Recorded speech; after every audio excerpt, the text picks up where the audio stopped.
Okay, what happened after the American colonies gained their independence? Well, while the colonies were colonies, their unification for all purposes was voluntary. Once there was the once we have declared independence, we knew that we needed a government to preserve order, but states were very apprehensive about being concentrated in a national government's hands. Remember, they're still scared of a king. So instead of adopting a strong national system, they went with a confederation. So the first government of the United States is the Articles of Confederation. And a confederation is a loose organization of states. So states had to agree to give over some of their power, but very little, to a central government.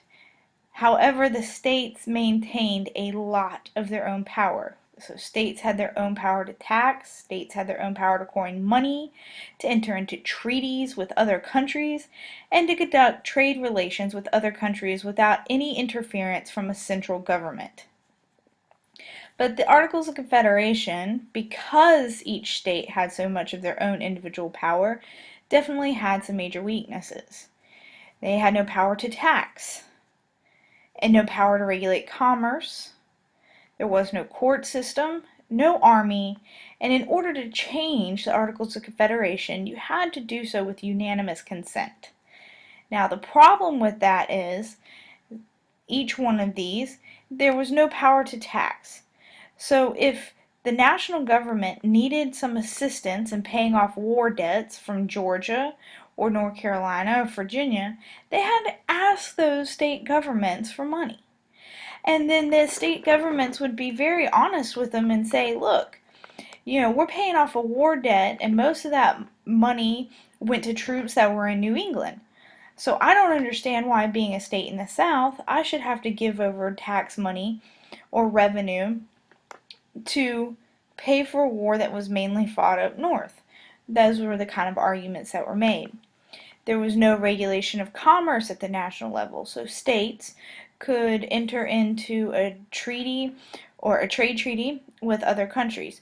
So soon after independence, Virginia actually entered into trade agreements with England. So instead of purchasing manufactured goods from the new economies that were being set up, or the more unstable manufacturing economies that were being set up in New England, Virginia instead went to trade with England because they could get their manufactured goods cheaper.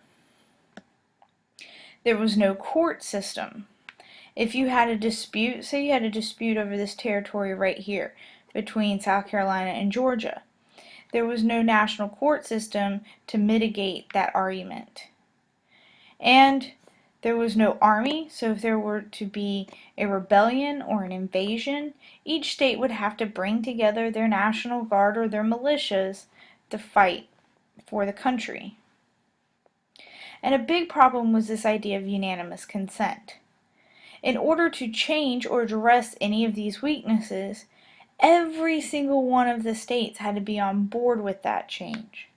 And if you go back to U.S. history, you know that every single one of these states had their own ideas of what was important to them, and they didn't have a lot in common. They had different economies and different societies. So changing any of the articles were going to be hard, difficult. All of these weaknesses kind of accumulated with Shays' Rebellion. Shays' Rebellion was an uprising of farmers in Massachusetts whose homes were being foreclosed on. So in protest of foreclosure of farms and homes, they stormed the courthouses in Massachusetts. They took the judge out, they tarred and feathered the judge. And there was really nothing that the state of Massachusetts can do. There was no way to suppress this kind of rebellion. So, what did the leaders do? Now, property owners throughout the 13 states were worried about the poor rising up. You got to remember, the poor were the majority of this time. Okay? Most of the people were subsistence farmers, poor people, not large plantation owners, not business owners necessarily, people who were hurting economically.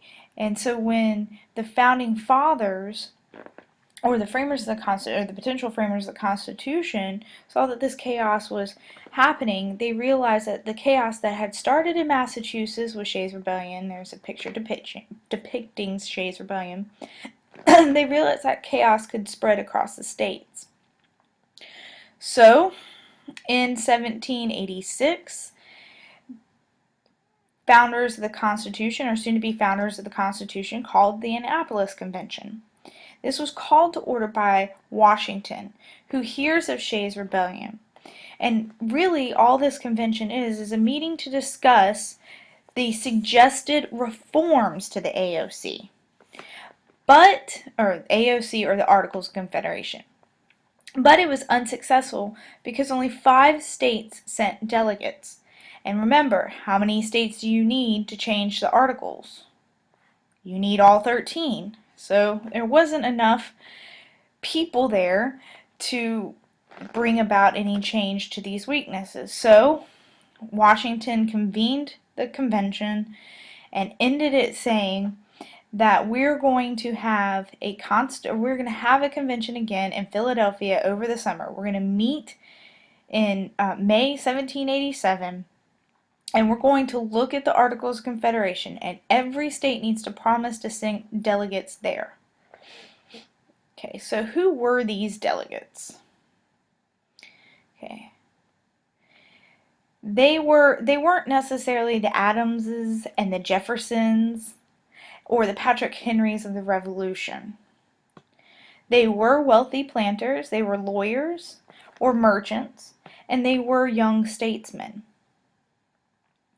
Their motivation, they wanted to make sure that they protected natural rights, that they had a democracy in place, but that there was a way to suppress a tyranny of the majority, or a rising up of the mob, or the poor people. Now, what drove their ideals? The idea of human nature, that people, like Locke said, people are motivated to protect their self-interest, and you need a government that protects your property and your life and your liberty. They wanted to preserve order, okay, but really their ideals, their motivations were driven by this concept that you want to protect your property owners and your people from the rising up of the masses. You gotta have some order. Okay, and then next will be motivation behind representative democracy.